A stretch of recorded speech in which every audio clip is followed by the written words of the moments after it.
before we get started, Josh is handing out the sheet that you need to pick a stock on. There is no right answer, no wrong answer. And what this is really going to be used is as you progress through the fall semester and spring semester, you'll get an opportunity to look back at a decision that you made that was without any information. You didn't know how to evaluate the company. You're just saying, well, I know that company and I think they're good. A lot of people make investing decisions in exactly that way. Hopefully you'll find out that the investment decisions that you make as we go further along, you know, a little more information, will be a little better founded than this first one. Now, by the same token, you could hit it lucky. You might hit that one that between now and May triples and wins the whole contest. So there is no right answer, wrong answer. What I'm going to do, not everybody's here tonight. Be sure to put your name, mark the company that you want. Does everybody know what team they're in? Be sure to put your team's name down on this sheet of paper. And what I'm going to do is, if there's only 3 of you from one team tonight here, that's going to set the percentages for your entire team for the first month. So if 3 of you pick 3 different companies, then a third's going to go into each one of those companies of all the money that's going in. Because we don't have any more time to wait for others to come in. So just from a process standpoint, you that are in this room are the ones that get to decide what your team is going to be in. All right, we've got 3 modules to go through tonight. We're going to be crunched, so we need to get going. I think we've got some fun stuff. I hope you enjoy it. Same rules. If you've got questions, feel free to raise your hand. We'll stop. Try and remind me to repeat the question so everybody else in the room hears it and so that we get it on the recording. Last week's recording has now been posted. The handouts for today's are already posted, and within a week we'll get the recording posted as well. So people that aren't here will be able to listen to it online. All right, so we're going to start with what matters and what doesn't. This is the 104 section of the Morning Star. Different people have different notions of what stock investing is all about. Before I go any further, I want to put things into focus and set you on the right path. Your perception of stock investing may involve highly caffeinated, frantic traders sweating in front of a half-dozen computer screens packed with information while phones ring off the hook in the background. Feel free to dump these images from your mind, because solid investing is not about trading, having the fastest computers, or getting the most up-to-the-second information. Though some professionals make their livings by creating a liquid market for stocks, actively day trading is not how most good investing is done by individuals. Beyond having to expend an incredible amount of effort to track stocks on a minute-by-minute basis, active day traders have 3 powerful factors working against them. First, trading commissions can rack up quickly, dramatically eroding returns. Second, there are trading costs in terms of the bid-ask spread, or the small spread between what buyers are bidding and sellers are asking at any moment. These more hidden, frictional costs are typically only a small fraction of the stock price, but they can add up to big bucks if incurred often enough. Finally, frequent traders tend not to be tax efficient, and paying more taxes can greatly diminish returns. Just as someone can be a great race car driver without being a mechanical engineer, you can be a great investor without having a clue about how the trades actually get executed in the market, or how your orders flow from one computer system to the other is of little consequence. Anybody even know who that was? You're close. Yeah. That's on his hat. And he just won something. Yep. That's as well as I would have done. Just remember that investing is like a chess game, where thought, patience, and the ability to peer into the future are rewarded. Making the right moves is much more important than moving quickly. If the mechanics of actual trading mean little, what does matter? Do charts of stock prices hold the answers? As I've said once, and you're going to get tired of hearing me say it, when you buy stocks, You are buying ownership interests in companies. Stocks are not just pieces of paper to be traded. If you are buying businesses, it makes sense to think like a business owner. This means learning how to read financial statements, considering how companies actually make money, spotting trends, and figuring out which best businesses have the best competitive positions. It also means coming up with the appropriate prices to pay for the businesses you want to buy. Notice that none of this requires lightning-fast reflexes. You should also buy stocks like you would any other large purchase, with lots of research, care, and the intention to hold as long as it makes sense. Some people will go out and spend all weekend driving all over town trying to figure out how to save $60 on a television. But they put hardly any thought into the thousands of dollars that they can create for themselves by purchasing the right stock or avoiding, the wrong ones. Again, investing is an intellectual exercise, but one that can have a large payoff. We've all seen the prognosticators on television predicting where the market is going to go in the future. One thing to remember when listening to them market premonitions is that stock investing is about buying individual stocks and not the market as a whole. If you pick the right stocks, you can make money no matter what the broader market does. Another reason to heavily discount what the prognosticators say is that correctly predicting market movements is nearly impossible. No one has done it consistently and accurately. There are simply too many moving parts and too many unknowns. I think Mr. Greenspan has it just about right. He says, well, as all economists do, I made a prediction, so why the big hoo-ha when I said I'm wrong? By limiting the field to individual businesses of interest, you can focus on what you can actually own while dramatically cutting down on the unknowns. You can save a lot of energy by simply tuning out market predictions. I established in the previous lesson that stocks are volatile. Why is that? Does the value of any given business really fluctuate by 50% year to year? Imagine the chaos if the value of our homes changed by 50% in any given year. The fact is, Mr. Market tends to be a bit of an extremist in the short term, overreacting to both good news and bad news. I'll talk more about this phenomenon later, but it is nevertheless a good fact to know when you're starting to invest. Future profits drive stock prices over the long term, so it makes sense to focus on how business is going to generate those future earnings. At Morningstar, they, as do I, believe competitive positioning or the ability of a business to keep competitors at bay is the most important determining factor of future profits.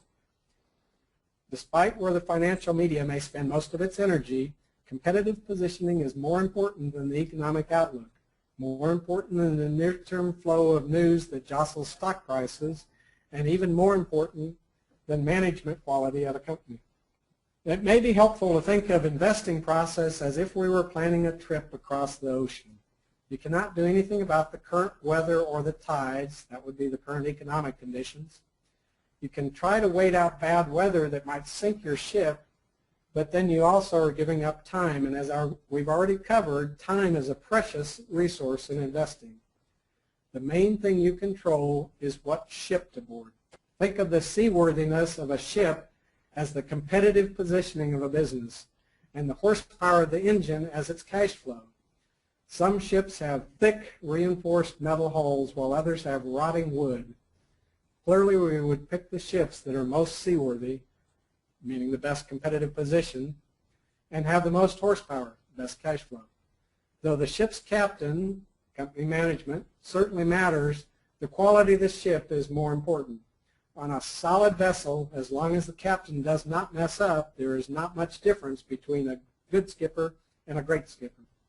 Meanwhile, there is nothing the best skipper can do if the boat's engine is broken and the boat is constantly taking on water, i.e. poor businesses. To relate this to stocks, business economics trump management skill. It's also worth noting that all ships will experience waves. We call that volatility.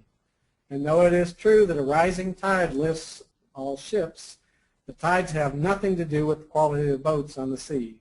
All else equal, a better ship is going to arrive faster, and a company with the best competitive position is going to create the most value for its shareholders. I'll talk exactly about how to spot the best ships in later lessons.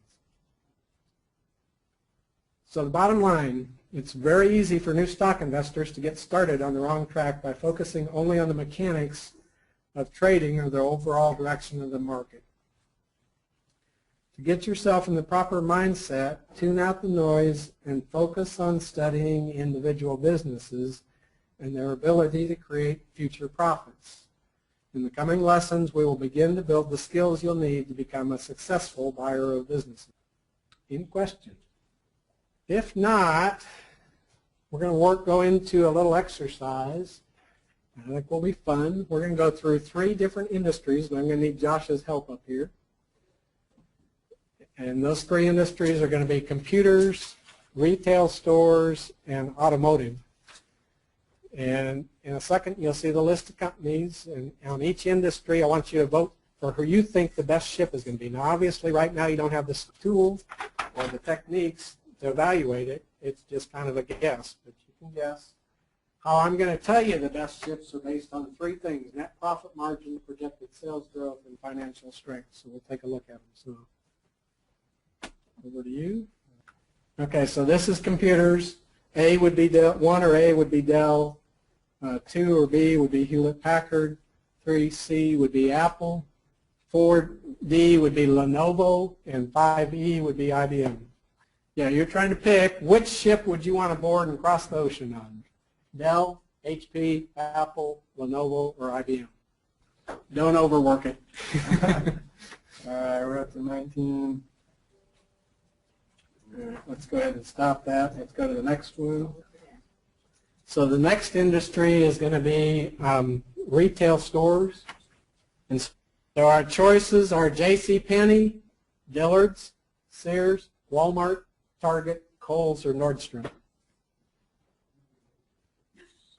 Okay, and the last one is going to be automotive, and we're going to have 5 choices again.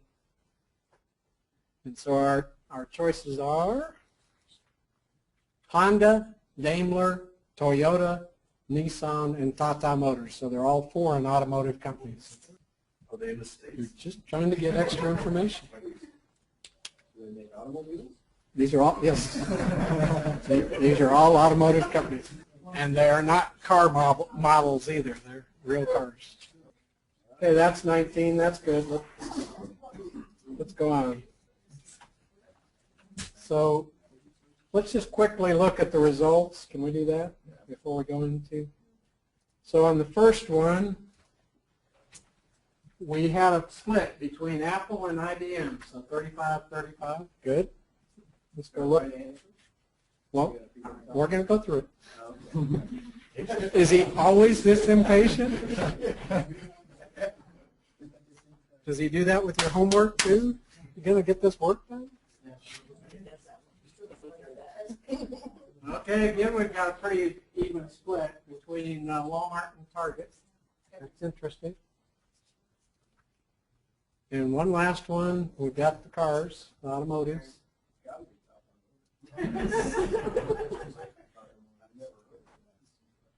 Honda at 40%, Toyota at 30%, Nissan at 15%, Tata at 15%. Nobody picked Daimler. So interesting. All right, very good. Okay, so let's start with the computers, and let's first look at net margin. So when we look at net profit margin, Apple comes in at the clear top, 26.7. IBM is second, but almost half of Apple, and you can see everybody else is significantly less, with Lenovo at 1.7%. Let's look at projected sales. Apple and Lenovo are both high. Lenovo's actually beats Apple a little bit. They're at 20%, but Apple's a really strong 18%. Everybody else in the pack is significantly lower, and IBM actually comes in at the bottom. These financial strengths are expressed as a percent. Don't worry about how that's calculated. We'll talk about that later, but accept it as 100% is a really good quality company, 1% is not. And so we can see that Apple and IBM are probably statistically insignificant at the top, almost 100%, and Lenovo comes in at the bottom. So I would have to say that probably the right chip is Apple, maybe IBM is the second. But I'd say it's a significantly better chip on Apple than IBM. That's exactly what you picked. You split between Apple and IBM. What can we surmise about Lenovo looking at this chart? We can tell their strategy looking at these numbers. Yeah, they are making sure they're the lowest price to make sure that they're growing the fastest. They're trying to grab market share by being extremely competitive on price. So numbers like this can highlight what a company is trying to do. But you have to remember that their boat's wooden and the cash flow is not great. So it just depends on whether the strategy pays off in the longer term. Anybody else know what's wrong with this comparison? I dress rehearsed this whole presentation last night with my family investment club, and my brother reminded me of this. Anybody else know what's wrong with this? No, we don't care about prices. Well, Apple isn't just computers. That's a good point. But there's even a bigger point, because Apple is primarily gadgets. What's the cost of the chip? What's the cost of the chip? Well, that's the prices. Yeah, it's a little bit of an apples and oranges. This list of competitors comes straight out of Value Line. And so this is what Value Line says is competitors. But in reality, IBM doesn't sell hardware very much anymore. IBM sells services. So they compete with more people, more like Accenture or something else. So when you go out and look at somebody's list of companies and competitors, don't trust that it's right, because in reality, these aren't necessarily the right collection of competitors. Lenovo used to make ThinkPads for IBM, and when IBM wanted to get out of business, Lenovo said, can we have that brand name? And so Lenovo still makes ThinkPads, but they no longer say IBM on them. They are Lenovo's. Good point. Thanks. All right, so now we're going to look at retail stores. And let's see, who did we pick? Did we pick Walmart and Target? So let's look at net profit margin. Nordstrom is at the top at 5.9%, but Kohl's is pretty close at 5.8%, and JCPenney's is at the bottom at 2.3%. One of the things you notice in the retail stores is you've got a lot tighter grouping on those net profit margins than you get on computers. Computers were 1% up to 27%. Here, that's pretty tight grouping. Very competitive. Everybody knows what everybody else is making. They watch it extremely tight. Why is that true? Those are pretty razor-thin margins. So when Walmart sells you stuff or Target sells you stuff, they're making 3 or 4 cents on a dollar. Projected sales. So Nordstrom comes in at the top. They're at 9.4%. Walmart is next at 5.5%. But look at Sears. Sears is at the bottom, and the analysts aren't even expecting them to grow. They're expecting them to contract. They're expecting their sales to decrease over the next few years. I think that's called taking on water. Financial strength. So the two that you all picked as the good ships, you can spot a good quality company from a financial standpoint. They're very, very close. And obviously Dillard's is in rough shape. So picking the right ship in this industry is much harder. It could be Nordstrom, as they seem to have a great powertrain with margin and sales growth, but it seems like our ship's hull might need some repairs, and I'd want to know more about their financial strength at 51%. Why is it so weak relative to others? One of these retailers has been in the news for rolling out a new concept. Anybody know who it is? Yeah, and so that's right, it was JCPenney, and you can see why they might be wanting to do that, why they're wanting to pull the ship into the dry dock to give the boat a good once-over.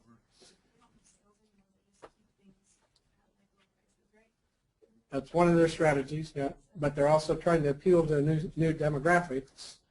But part of the problem with that is they haven't even attracted that demographic, but they're turning off the people who used to go to JCPenney. So it's a very delicate balance when you're trying to move your corporate image. And we'll be talking about sizes of companies as we get into it. So it's a great question. The question was, would the volume of business affect my decision? And my answer was no, it would not. All right, so automotive. Let's see, you picked Honda and Toyota, right? Because how many people, everybody in here drives a Accord or a Lexus, right? Let's see. Ooh, look at our net profit margins. They're even tighter than retail. Tata Motors is the highest. Tata Motors is, hang on, Tata Motors is India's largest automobile company. They don't sell in just India. They're selling in Europe as well, and they're going to be over here before long. The bottom, let's see, Daimler is second at 5%, and Nissan is the lowest at 4%. Projected sales growth. Well, where Lenovo had to do a price, to try and get their sales growth up, Tata isn't having to do that. Tata actually has the best growth opportunities, even though they have the highest margins. And the rest are pretty tight, but Toyota, surprisingly, is actually the lowest in the group on projected sales growth. Financial strength. So you guys are right, Toyota is strong, but actually Tata Motors is not that far behind Toyota. I will not tell you about any of my holdings throughout either semester. We're going to learn about how to get sales growth estimates and net profits. These particular set of numbers come from a investing website of a friend of mine called Manifest Investing. It's one I like a lot. But they're going to be not that much different than other places. And actually, most of their data comes from Value Line. And we'll be talking about these resources as we go. So sometimes we don't know the right chip because we have not been exposed to it. Oh, how many have ridden in a Tata Nano or a Tata Vista or a Tata Sumo? Tata actually has 9 different automobiles that they make, as well as trucks and other vehicles. Or sometimes we don't know that we have dealt with a company. Anybody ever ridden or seen a Jaguar? Or have you ever ridden in or seen a Land Rover? Both of these companies or brands are now owned by Tata Motors. Daimler is Mercedes-Benz. Anybody know the other major brand that they have that is being sold in the States? And they sold Chrysler off. So, it used to be Daimler Chrysler. So. Companies do change. The landscape doesn't stay the same. So sometimes it's fairly easy to spot the right chip. You all did a pretty good job on the computers. Sometimes it takes work and effort to uncover, but no matter how you ascertain the best chip, what is just as important and maybe even more important is what you pay to board the ship. And I'm going to teach you how to know what a discount fare is. Here goes again. It's worth repeating that when you hold a stock, you own part of a company. Part of being an owner is understanding the financial underpinnings of any given business, and this lesson will provide an introduction. The main purpose of a company is to take money from investors. They're creditors and shareholders and generate profits on their investments. Creditors and shareholders carry different risks with their investments, and thus they have different return opportunities. Creditors bear less risk and receive a fixed return regardless of a company's performance, unless the firm defaults. Shareholders carry all the risks of ownership, and their return depends on a company's underlying business performance. When companies generate lots of profits, shareholders stand to benefit the most. As we learned in our very first lesson, at the end of the day, investors have many choices about where to put their monies. They can invest it into savings accounts, government bonds, stocks, or other investment vehicles. In each, investors expect a return on their investment. Stocks represent ownership interests in companies that are expected to create value with the money that is invested in them by their owners. Companies need money to operate and grow their businesses in order to generate returns for the investors. Investors put money in, we call that capital, into a company, and then it's the company's responsibility to create additional money, which is called profits for the investors. The ratio of the profit to the capital is called the return on capital. It's important to remember that the absolute level of profits in dollar terms is less important than the profit as a percent of the capital invested. That's back to the kind of the question you were asking around, do I care about how big they are? So let's look at an example. So company A may make $1 billion in profits for a given year, but it may have taken them $20 billion worth of capital to do so. That created a meager 5% return on capital. This particular company is not very profitable. Another firm may generate just $100 million in profit, but do it on $500 million of capital, and they would have a 20% return on capital. This company is highly profitable. A return on capital of 20% means that for every dollar that the investors put into the company earns 20 cents per year. 20% return on capitals is a very good level. You like to look for and find companies that are returning 20% return. You can think about these kind of like simple savings accounts. You know, do you want 5% on your money or do you want 20% on your money? Most of us would prefer to have 20% on our money. Before discussing return on capital further, it's important to distinguish between the two types of capital. As I mentioned above, two types of investors invest capital in companies. Creditors, which are loaners, and shareholders, which are owners. Creditors provide a company with debt capital, and shareholders provide a company with equity capital. Creditors are typically banks, bondholders, and suppliers, and they lend money to companies in exchange for a fixed return on their debt capital, usually in the form of interest payments. Companies also agree to pay back the principal on their loans. The interest rate will be higher than the interest rate for government bonds because companies generally have a higher risk of defaulting on the interest payments and principal. Lenders generally require a return on their loans that is commensurate with the risks associated with individual companies. Therefore, a steady company will borrow money cheaply, lower interest payments, but a risky business will have to pay more, higher interest payments. Shareholders that supply companies with equity capital are typically banks, mutual funds or hedge funds, and private investors.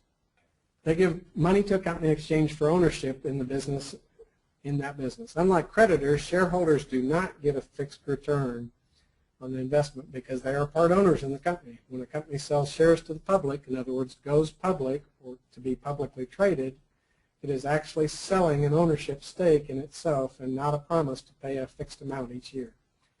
Shareholders are entitled to the profits, if any, generated by the company after everyone else, employees, vendors, lenders, get paid. The more shares you own, the greater your claim on these profits and potential dividends. Owners have potentially unlimited upside profits, but they could also lose the entire investment if the company fails. So one of the concepts that we have is shares outstanding. That's how many shares a company has, and it's a very important concept because you could have a company A have a market cap of $1 billion, and you could own one share of that, and if that company had only 100 shares, then your ownership stake is 1%. Didn't you say market cap? We're going to talk more about market cap.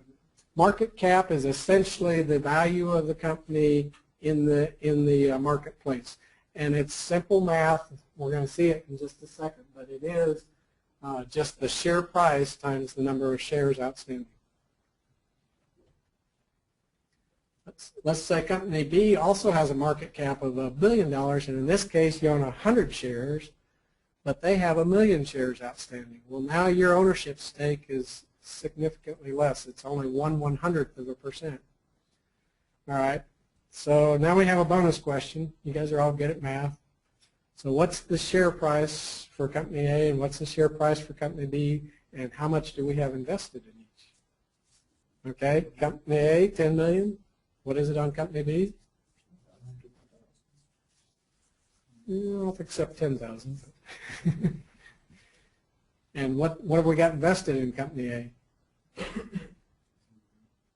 Now, in Company A, we said a share is worth $10 million a share. How many shares do we have? You know, we have one share, and we said the price was $10 million. So we have $10 million invested. We can go through it. So price equals market cap divided by shares outstanding, or since you guys are good at equations, you can flip that to price times shares outstanding gives you market cap. So 1 billion shares divided by 100 shares, that's our 10 million a share, and we have invested one share, so we have $10 million invested in A. And B, it's 1 billion divided by 1 million shares. I didn't even do the math right. It's $1,000 a share. And since we had 100 shares, we have 100 times $1,000, so we have 100,000 invested. I see an awful lot of blank stares. You'll get plenty of time to work these. He said if you wanted to own exactly the same percentage of the company, it would cost you the same amount of money. And he's exactly right, because it's a $1 billion company. So if I had a lot of money and I wanted to own $10 million worth of either one of these companies, I could do that, but it would be fewer shares. It would be one share here, and it would be 10,000 shares on Company B. But my invested amount would then be exactly the same. So yes, you can get to the same amount, but it's important to know how many shares you have to do to get there. Good question. Sometimes companies split their shares. So an example might be 2 for 1, and what that means is they give you one more share for every share you have. But when they do that, the stock price is cut in half. So if today it was $100 and you had one share, they gave you 2 shares, the stock price tomorrow would be $50. And so by doing that, nothing changes on the market capitalization and your value stays the same. You just have more shares. This used to be done more frequently than it is today. One of the reasons they did it was to make stock prices more appealing to the retail investor. By the way, we're all retail investors, because retail investors were happier buying $50 a share stocks than $100 a share stocks.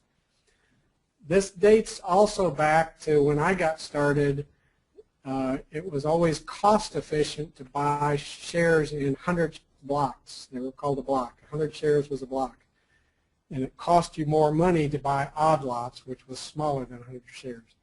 None of that's true anymore. You can go buy 1 share. The commission on that will be the same as if you buy 1,000 shares.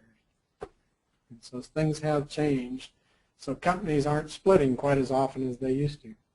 Anybody know what the most expensive stock on the New York Stock Exchange is? What type of Berkshire Hathaway? That's right, exactly right. Give the man a keepy doll. Berkshire Hathaway has never split since its inception. It is $133,000 a share. Anybody know, and you can answer it too, anybody know why it's never split and what the relevance of its price is? Does everybody know who? What's that? Exclusivity. No, not at all. Everybody know who Berkshire Hathaway is? Warren Buffett. Yeah, that's Warren Buffett. Warren Buffett said, I'm never going to split the stock, and my compensation for working at Berkshire Hathaway for a given year will be equal to the share price at the end of that year. So Warren Buffett, for working for Berkshire Hathaway, is currently getting $133,000. Now, I think it's set on a certain day or something, but that sets his salary. Now, since you said exclusivity, well, the way they get around that is there's fewer A shares, and they actually have a second offering of B shares that's much lower in price. And they do split those. That's correct. So are they hurting the company by not splitting them? No. And somebody asked about Apple. So Apple's current price is $691 a share. Anybody know what it would be if they had never split? They have split 3 times. Each time it was 2 for 1, so that's an 8-fold. If they'd never split, they'd be at $5,500 a share. And Microsoft, currently $31 a share. Anybody know what it would be if they'd never split? They have split 9 different times for a multiplier of 228 times. So they'd be at about $9,000 a share if they had never split. And that's just to attract more people. Yeah, they feel more people will have an interest if their shares at $31 than if they were $9,000. There's absolutely no market valuation. It absolutely affects nothing about the value of the company or any of the shareholders' ownerships in the companies. It's lots of people get excited about it. That's the wrong reason to buy a stock because it's going to split. And in particular, you will see a phenomenon that the price of a stock that is going to split will go up ahead of the split. In the 6 months after the split, it'll come back. Is it also true for reverse splits? A lot of stocks go down. Yeah, reverse splits is another phenomenon. So if a company gets heavily devalued, and probably the classic on that is Citibank. Tom could talk for an hour on Citibank. But Citibank got down where their shares were $1 a share. What, $4? Was that the lowest? Anyway, $4 a share. So they did a reverse split of 1 to 10. So you had to give 9 of your 10 shares back to them, and you only had 1 share. But thus your share price went from $4 up to $40. Again, didn't change the value of the company. It just changed how many shares. How does that work if the number of shares you have isn't divisible by 10? Okay, so if you had 25, they would let you keep 2, and you would be bought out of that half share. They pay you the cash value of the remainder. So you actually would own less at the end of the day. Yep. So are there any benefits to Berkshire Hathaway staying like that? No. It's just that's what he wanted. It's just what Warren wanted to do. Question was, is there any benefit to Berkshire Hathaway staying unsplit? And the answer is no, there is not.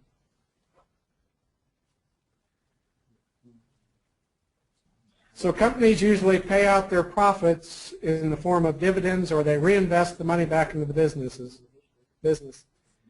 Dividends provide shareholders with a cash payment, and reinvested earnings offer shareholders the chance to receive more profits for the underlying business in the future. Many companies, especially young ones, do not pay dividends. Any profits they make are plowed back into their businesses. One of the most important jobs of any company's management is to decide whether to pay out profits as dividends or to reinvest the money back into the business. Companies that care about their shareholders will reinvest the money only if they have promising opportunities that can provide higher returns to the shareholders than they could get on their own. Okay, so we're back at our creditors and shareholders. Debt and equity capital each have different risk profiles. We're going to go through this a little bit more. Therefore, as I showed in Lesson 3, each type of capital offers investors different return opportunities. Creditors shoulder less risk than shareholders. They are accepting a lower rate of return on the debt capital they supply to a company. And when a company pays out their profits each year, creditors are paid before anyone else. Creditors can also break up a company if it does not have sufficient money to cover its interest payments, and they wield a big stick. Consequently, companies understand that there's a big difference between borrowing money from creditors and raising money from shareholders. If a firm is unable to pay the interest on a corporate bond or the principal when it comes due, the company is bankrupt. The creditors can then come in and divvy up the firm's assets in order to recover whatever they can from the investments. Shareholders, on the other hand, take on more risk than creditors because they only get the profits left over after everyone else gets paid. If nothing is left over, they receive nothing in return. They are the residual claimant to a company's profits. However, there is an important trade-off. If a company generates lots of profits, shareholders enjoy the highest returns. The sky's the limit for owners and their profits.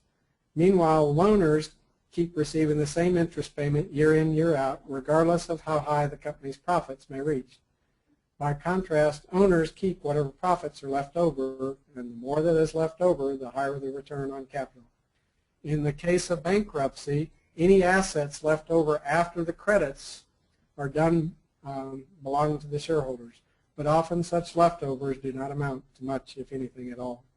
The market often takes a long time to reward shareholders with a return on stock that corresponds to a company's return on capital. To better understand this statement, it's crucial to separate return on capital from return on stock. Return on capital is a measure of a company's profitability, but return on stock represents a combination of dividends and increases in the stock price, better known as capital gains. So this is what we were first talking about. The company itself, return on capital is profit divided by invested capital. But you as a shareholder care about return on your stock. So you're looking for the capital gains, your price appreciation, plus any dividends divided by the stock price. The market frequently forgets the important relationship between return on capital and return on stock. A company can earn a high return on capital, but shareholders could still suffer if the market price of the stock decreases over the same period. Similarly, a terrible company with a low return on capital may see its stock price increase if the firm performed less terribly than the market had expected. Or maybe the company is currently losing lots of money, but investors have bid up its stock in anticipation of future profits. In other words, in the short term, there can be a disconnect between how a company performs and how its stock performs.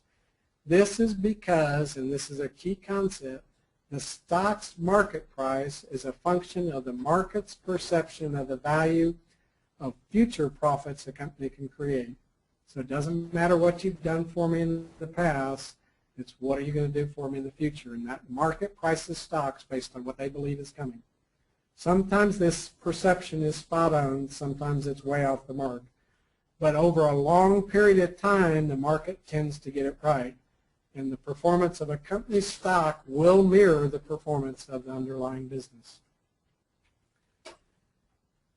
The father of value investing, which is Benjamin Graham, explained this concept by saying that in the short run, the market is like a voting machine. The market tallying up which firms are popular and unpopular. But in the long run, the market is like a weighing machine, assessing the substance of a company. The message is clear. What matters in the long run is a company's actual underlying business performance and not the investing public's fickle opinion about the prospects in the short run. Over the long term, when companies perform well, their shares will do so too. And when a company's business suffers, the stock will also suffer. For example, Starbucks has had phenomenal success on turning coffee, a simple product that used to be practically given away, into a premium product that people are willing to pay up for. Starbucks has enjoyed handsome growth in numbers of stores, profits, and share price. Starbucks also has a respectable return on invested capital of over 20% today. And for the last 3 years, the price has more than doubled. Meanwhile, Sears has languished. It has had a difficult time competing with discount stores and strip malls, and has not enjoyed any meaningful profit growth. Plus, its return on capital was less than 5% for the last 5 years and was actually a negative return last year. The stock over the last 3 years has been cut in half.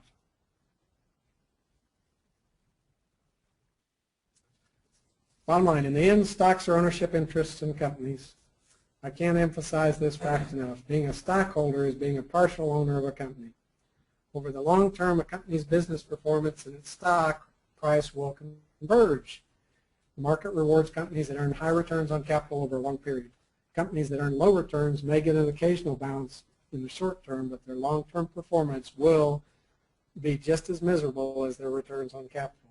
The wealth a company creates, as measured by returns on capital, will find its way to shareholders over the long term in the form of dividends or stock appreciations or both. By the way, there it is. You can say you saw it here, now you look for it. There's top 5 voters. All right, questions? We got a couple really fun exercises now. Let's say you owned a business, and let's say that business was the concession business at Boone Pickens Stadium. Just quickly kind of roll through what kind of questions you want to know about that business. Investment capital. Okay. What they sold. Okay, great. Raw material price. That's great. What it cost me to make the stuff. Yep. How much we pay the Girl Scouts? There you go. Employee costs. What was that? Number of consumers. Number of consumers. Okay, great. Competitors. Everybody got any? Can I expand? That's great. Okay, so that's a bunch. I've added a few more here. What are people buying? So you've covered some of these. What are people buying? What are the most popular things? What are the most profitable things? How long do people have to wait? What % of crowds eat at the stands? What am I doing to increase those percentages? How many employees are working? Are we as efficient as we can be? Are employees happy? What is our overhead? What's it cost us to be in the stadium? So those are just some questions. You hit a lot of them. Now, obviously, the concession business at Boone Pickens Stadium isn't a publicly traded company, but those same questions are questions you could ask if you wanted to go invest in McDonald's, which is a very similar business. All right, let's do it a little bit different. Now we're Eskimo Joe's. It's food business as well, but there might be some other questions we'd want to ask at Eskimo Joe's. Anybody? Not the food side, but what else would we want to ask? What? Printing price? T-shirt. So, all right. Alcohol price, that was one. Market share. Advertising. Great. That's great. They don't really I work there. They really don't invest much into marketing at all. They rely on people. I wondered about that too. I thought they actually had pretty low marketing. T-shirts is kind of a slow water thing. Yeah. People come from. Yeah. So they did a lot of marketing years and years ago. Exactly. Except I was here when they first opened and I didn't know about them, so they didn't market even back then. But one of the concepts I want to get in is Eskimo Joe's kind of has two businesses. They have food and they have clothing. And when a company has two kinds of businesses, what I always want to know is how are they doing at cross-selling? And by cross-selling, it's getting my restaurant goers to go stop by and buy a T-shirt, or go get my T-shirt buyers to go over and buy a beer. Are they doing a good job, and what are they doing to make that? And again, Eskimo Joe's isn't publicly traded, but there are lots of companies that you can ask that same question, and companies that have multifacets. And probably one of the best examples of who does it extremely well is Disney, because Disney has movies, they have cable channels, they have parks, they have ABC, they have ESPN. You watch Disney, you watch how much they try and cross-sell between all their different channels. They work it extremely hard. We're going to come back to Disney a little later. Okay, this is a little sidebar, and again, you can blame Tom for these slides. He reminded me I needed to talk about this subject. And he actually says, I hear Rob say this all the time, so Rob gets blamed as well. Often people ask, why should I bother trying to pick stocks? How could I possibly beat the professionals, right? I mean, they work at it all the time. They know what they're doing. I mean, it's not, it's a rigged game. I shouldn't even try. So several times over this next 2 semesters, I'm going to walk through some reasons why that just is not the case. Tonight's first one is why you can beat the pros. Investing is one place that it actually pays to be small. We always want to be big. In investing, it's not bad to be small. Back with Monopoly Pete. So back to our story about Pete. As we already know, in May of 2004, he invested $20,000 in Apple stock. But what I didn't tell you last time is that his net worth was $500,000. And 80% of that was actually in a mutual fund called the Big Fat Fund, ticker symbol BFF. Real popular with internet kids. That 80% in BFF was actually in his company's 401k, so that's where most of his money was. But his $20,000 in Apple represented 4% of his portfolio, right? $20,000 of $500,000. And at that time, in 2004, Apple's market cap was $10 billion. Now, 10 is a magic number. That's what cuts off, that's where we start talking about large caps. So Apple was considered a large cap company in 2004. What I also wanted to point out was his $20,000 was actually a pretty small ownership share in Apple, which is what you'd expect. Over the next 8 years, everything else he owned, which was primarily Big Fat Fund, pretty much was flat, didn't do anything. But the Apple itself went up enough that it added 210% to his total portfolio. And if you annualize that across his whole portfolio, hey, there's our magic number, 15% per year. We remember that 15% doubles our money in 5 years. He had it 8 years, so he's doubled it once. He's well on his way of doubling his money again. All right, but let's go look at Big Fat Fund. So in spring of 2004, they also bought Apple. They actually bought $400 million worth of Apple. Now, of course, their assets were $50 billion, so that $400 million of Apple was less than 1% of their portfolio. But they actually owned 4% of Apple.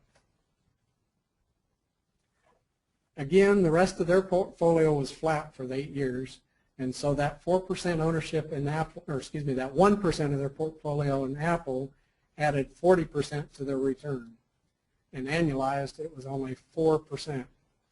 Now you say, okay, Madison, it's rigged. Why the hell would they go out and buy 4% of their portfolio just like Pete did? Well, if they had bought 4% of their portfolio, they would have had a 20% stake in Apple. Mutual funds do not do that. Most mutual funds, it's very, very rare for a mutual fund to own more than 1% of a company. So, this is more realistic at less than 1%. Oh, by the way, does anybody know how Pete came up with Apple? Well, since most of his money was in BFF, he regularly checked with what BFF was investing in. And he noticed they moved into Apple in spring of 2004. He did his research and decided that was a good idea, especially because all of his kids loved all these newfangled Apple iPods that he was having to buy for them every holidays, and so he invested in it as well. So his idea came from the big guys, but you can see the power that it can do on his portfolio. Now, I will tell you that everything's not perfect in Smallville. There's two huge monsters out there called greed, and they're called emotion. And Pete's biggest problem is deciding at what point he starts selling his Apple, which is now 2/3 of his portfolio. And to give you a little real story, back in the early 90s, my brother and I both loved technology, and we both dabbled in investing. We both bought Dell stock about the same time. We both invested about $5,000. I watched it go up double or triple, and I got out, and I bought it again. So I was in and out a couple times. I wasn't day trading it, but I was finding times to buy it at good value and sell it when I thought it got overvalued. My brother bought his $5,000 of Dell stock and didn't touch it. And it got to, in 2000, $960,000. He said, when it reaches $1 million, I'm selling. He still owns his Dell stock, and it's worth $160,000. It's important to remember that it's not just buying it, but it's watching it and making good decisions on when it's time to get out.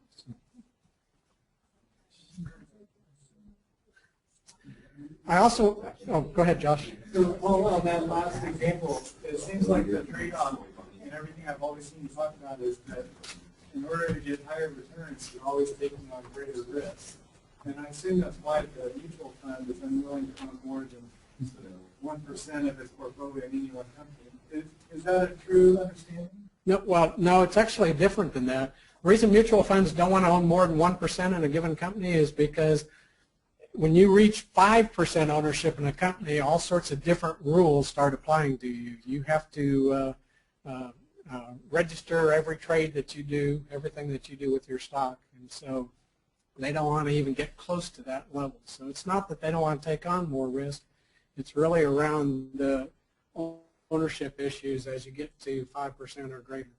Yeah. Is that because the company couldn't afford to pull out those funds? Well, it's actually an SEC that is trying to protect all of us from insiders doing things. So insiders have to telegraph all the moves they make. We'll talk a little bit more about insider trading later.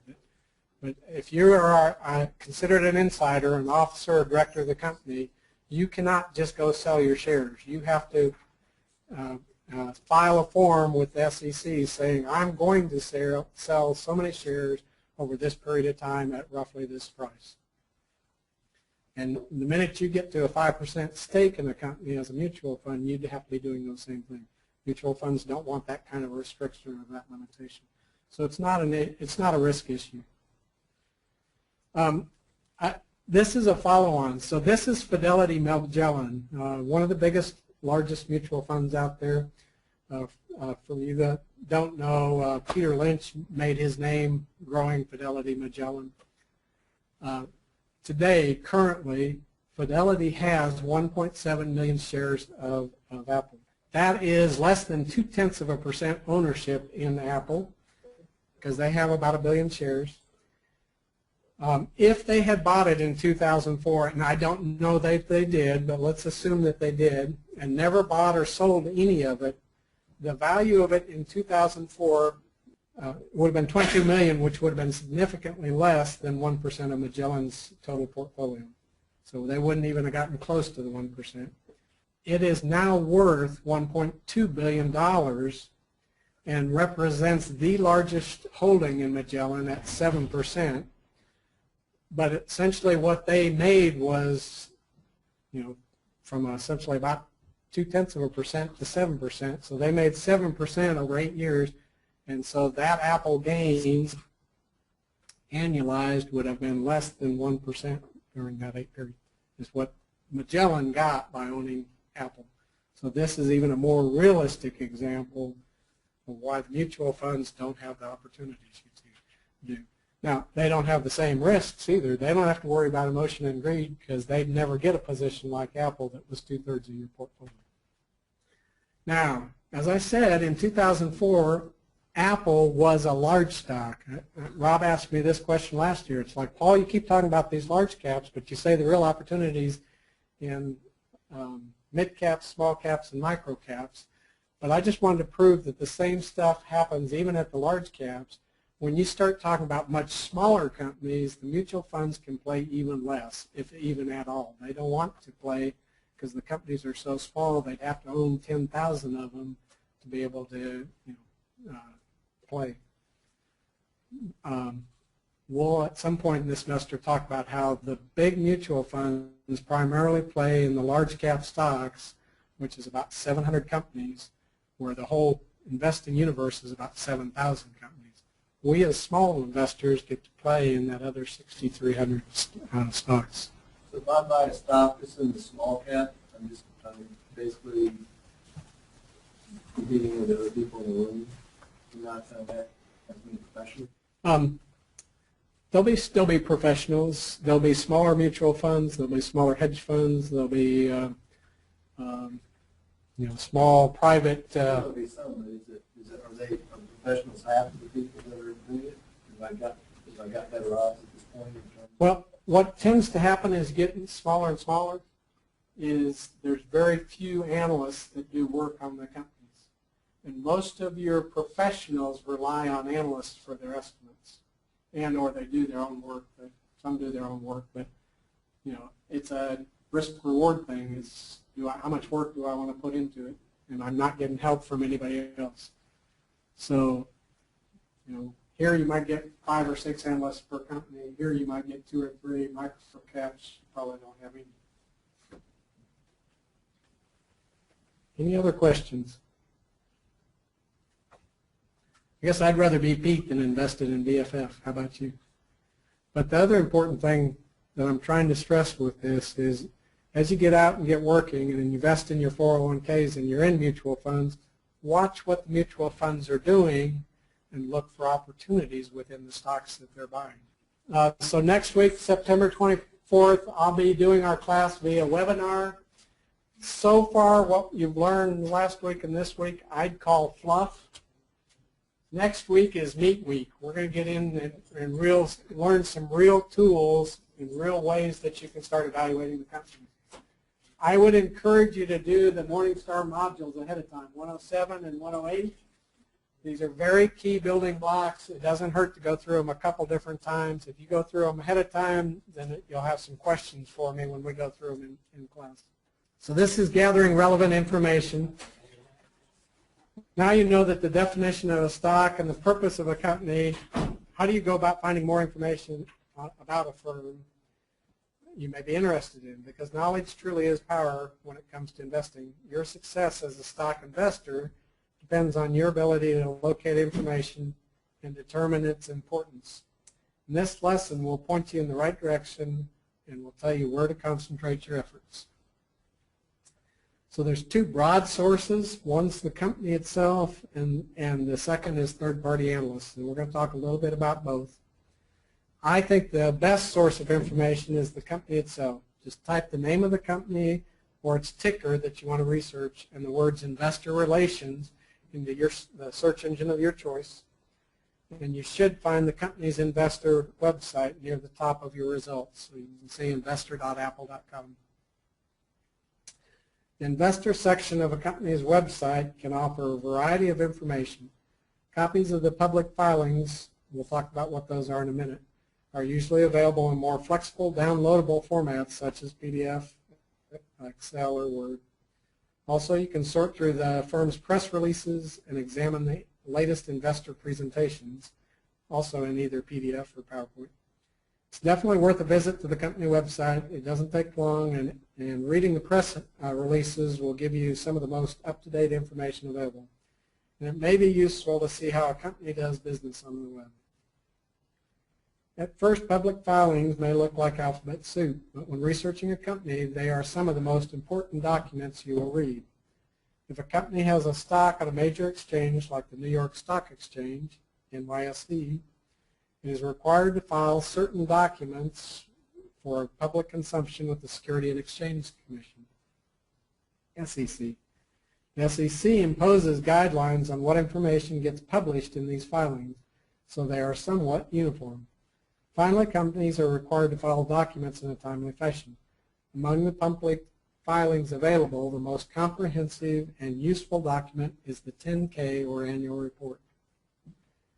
The annual report offers a wealth of general information about a company, including things like the number of employees, business risks, description of properties and strategies. 10-K also contains the company's annual audited year-end financial statement. In addition to possessing crucial facts and figures, the 10-K also includes the management's discussion and analysis of the past business year and compares it with preceding years. I suggest that you make the 10-K your first stop in your journey in researching a company. In addition to finding a company's 10-K on their investor relations site, you can also visit the SEC's website or go directly to EDGAR, which is the SEC's electronic database. By the way, EDGAR stands for Electronic Data Gathering, Analysis, and Retrieval System.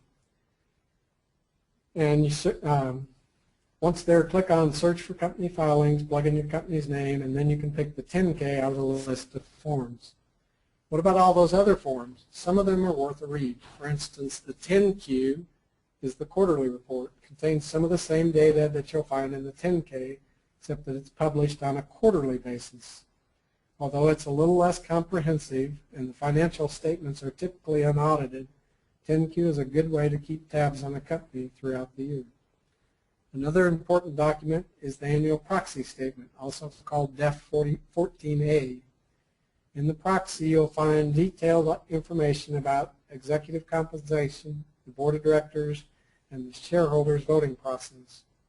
The proxy is a must-read if you are for gaining insights into the corporate governances of the company you're researching and determining your rights as a potential shareholder. If you're interested in recent events typically associated with earnings release or major company announcements. You can find those in the 8Ks. Also, you may want to occasionally peruse the Form 4s to see if insiders have been trading company stock. Every time company insiders make a transaction in company stock, they are required to file the Form 4, allowing a peek into whether they are buying or selling shares. While an insider's traders actually may not be any smarter than your own decision, it can at least reveal if management's investment behavior is consistent with its tone. So seeking out expert opinions. After you've become a bit of an expert yourself by sifting through the information we've already discussed, you may want to read what other analysts and investors have to say about a particular company. While your investing decisions are yours to make, you might be able to gain a new insight or angle by reading others' research. We are using Morningstar's investment curriculum, and so if you're reading it ahead of time, you know that they are encouraging you to use their service. Much of their service is actually free, and the paid stuff is available through some libraries. If you have a Tulsa library card, you can access the paid Morningstar material. And if you have an Oklahoma City library card, you can not only access Morningstar, but you can also access Value Line. Value Line is a competitor to Morningstar. Originally, Value Line was more focused on individual stocks, and Morningstar was focused on evaluating mutual funds. But over time, they've drifted to where both companies provide good analysis of both stocks and mutual funds. Remember also that your brokers, like Fidelity, Schwab, Scottrade, to just name a few, have access to analyst reports on companies. Main thing I would say about all analyst reports is to take them with a grain of salt. You shouldn't feel bad if you can't read every article from every source that comments on a company you're researching. In your journey to becoming an informed stock investor, you almost inevitably feel overwhelmed from time to time by the vast amount of information available. Fortunately, you don't need to read it all to be successful. In fact, some information may actually harm your performance by taking your focus away from what's truly important. That's why I'm going to highlight the key pieces of information you'll need to make an informed decision. Here's a quick step-by-step guide to becoming informed about a company. Name the company's 10K and really try to give it a thoughtful read. Don't feel bad if you spend a lot of time on this step. Give it a couple days to digest. Remember, there's a wealth of information in the section that's called Management's Discussion and Analysis. Read through the 10Ks when they're released each quarter. These are usually much shorter than the 10K and shouldn't require more than an hour or two of your time. Look around on the company's website. It shouldn't take less than a half hour.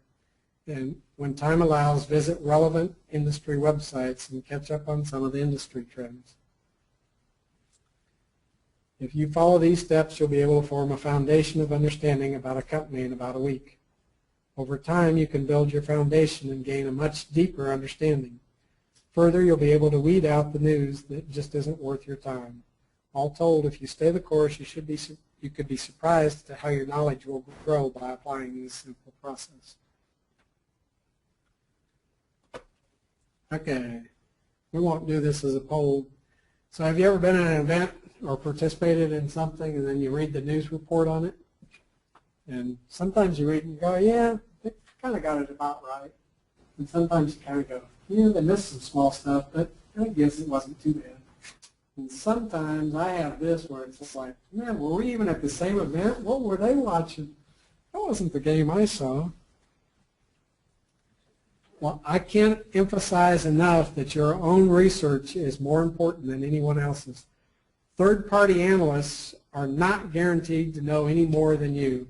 Many are recently graduated MBAs working on Wall Street, and often they miss small things, or they even miss big things. Sometimes they have a strong bias, and you may or may not know what it is. And worse, sometimes they are talking up their holdings, or what is referred to as talking their book. They might also be talking up their company's book. The only way you can tell how straight they're shooting with you is if you do your own homework first. There is no better time for small investors. Investing in companies for the small investor has never been better than it is today. Certainly when I got started in 1977, the tables were definitely totally tilted in the favor of the big boys. Today, because of a regulation that the SEC passed in 2000 called Regulation Fair Disclosure, or Reg FD, the SEC working hard to stamp out selective disclosure, which is when companies would talk to analysts and big investors but never share what they were saying to the small or retail investor. Today, because of Reg FD, all publicly traded companies must disclose the material information to all investors at the same time. So that what that means, if they are doing a presentation to an analyst conference, that slideshow with audio must be available on their website at essentially the same time. Now, of course, as small investors, we have to take advantage of what is being provided. No one can stuff into our brains but ourselves. I've already mentioned how incredible company investor relation sites are, but I also want to mention that several companies have now started releasing investor relations, which is also called IR, applications for smartphones or iPads or Android tablets. Information is getting easier to get and unbelievably cheap. Here's an interesting site you ought to check out. It's called Trefus. It was developed by a bunch of chemical engineers, so we know it's good. It does not have a huge number of companies right now, but they're adding companies all the time. The site is predicated on helping you understand what drives the company. And let's take an example. And we talked about Disney before, so these are the areas of Disney: ESPN, Disney Channel, Parks and Resorts, ABC Broadcasting, Disney Studios, and consumer products and interactive media. Anybody want to guess what the largest piece of Disney's business is? Theme parks. Theme parks? Anybody else want to guess? Well, I cheated. I put them in the actual order they were. ESPN is the biggest part of Disney. It's 45% of their business. Theme parks are down here at 13.5%. And Disney Studios, their movies, which is what Walt Disney started on, is less than 10% of the business. And this is a Trefus page, and by just putting in the ticker for Disney, DIS, this is the first piece that you get up, is this breakdown. And then you can actually click on any one of those blue links, and it'll grow the pieces that go into ESPN channels. So it'll tell you how much they get for ESPN 1, ESPN 2, you know, what the cost per prescriber per cable is for that drives the ESPN revenues. It's incredibly interesting. I just wanted to mention that on bivio.com on the left-hand side, there's a link for club resources. If you click on that, there's a whole bunch of investing websites, links that show up, investment research. But because I like you guys so much and I want to spoil you rotten, we've actually put a research links right on the CEOs page for this week that'll take you to that same spot, so you don't even have to go to Bivio to initiate it. And we went through that slide. And I do apologize for running so late. Any questions? Is it making sense? Really good info there. I hope people take the time to look at to watch it. Yeah. So, Paul, where do I need to go to look at 107 and 108? Is that the Morningstar website or the Bivio website? Either one. If you don't remember it, if you go to the CEO's website, these hyperlinks take you right into the lessons. I don't have it here, but the September 24th would have a 107 and a 108. You can click and you'll be right into the session. Yeah. If I wanted to find a 10K report, where would I find them? There's two places. One is to go to the investor relations for the company, and they'll have them posted on their website. The other is the SEC site. What was the question? Sorry, the question was if you wanted to find a 10K, where would he find it? You can go to a company's website and get them, or you can go to the SEC site and get them, either place. I actually recommend these days to start with going to the company's website. It's always interesting to see what kind of job they do of using the internet anyway, and they're getting better and better every day. So I would encourage you to start with the company's website. because you're going to stumble across things at the company's website that are not at the SEC's website. For instance, an analyst conference video presentation that talks about strategies for the next 10 years will be at the company website, won't be at the SEC. So it's better, you're better off to go to the company's website. And Tom's been doing this for 3 or 4 years as well, and I think he'd tell you they've really gotten a whole lot better. Right. If you're going along with this, we have a family investment club where we kind of get together and talk about some stuff. And so we all kind of follow a couple companies. And my sister, she's just starting getting into it. She's actually a chemical engineer, graduate from Montana State. She's been out for 3 years, and so she hasn't done really investing except for with brokers and who brokers did very good for us. She went and she was following Caterpillar, and so she started growing, and she watched a conference call when their earnings came out. They gave a lot of information because Caterpillar is like it's a bellwether for basically the world economic condition. Basically, they're selling industrial machinery, and the economy is, if it's selling well, then the economy could be turning up. And you just learn a bunch of stuff about their kind of sales and what their business is that you normally wouldn't get from the text. And they have, some of them you can actually ask questions on. Maybe one for a Caterpillar would be hard to get in there, but some smaller companies you can actually call up. You can actually get in there. And what he's talking about is when they release their earnings, they actually have what they call an analyst call. And these days, even as a small investor, you can tune in and listen to that analyst call where they talk about their earnings.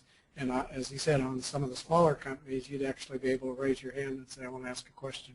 Some of the bigger ones, you have to be a registered analyst to be able to ask questions. So we can give them a singer if we got some good ones. If you listen to an Apple one, they give them what are called softball questions. If you listen to one of those, it's like, so they ask questions like, so is it your great design? Is that the reason why you guys are having such good sales? Or you'll ask a question like that. So are you really the greatest company that ever existed on the face of Earth? That's a great question. Thank you for asking. Very good. Thanks for coming. Thank Hope you enjoyed it.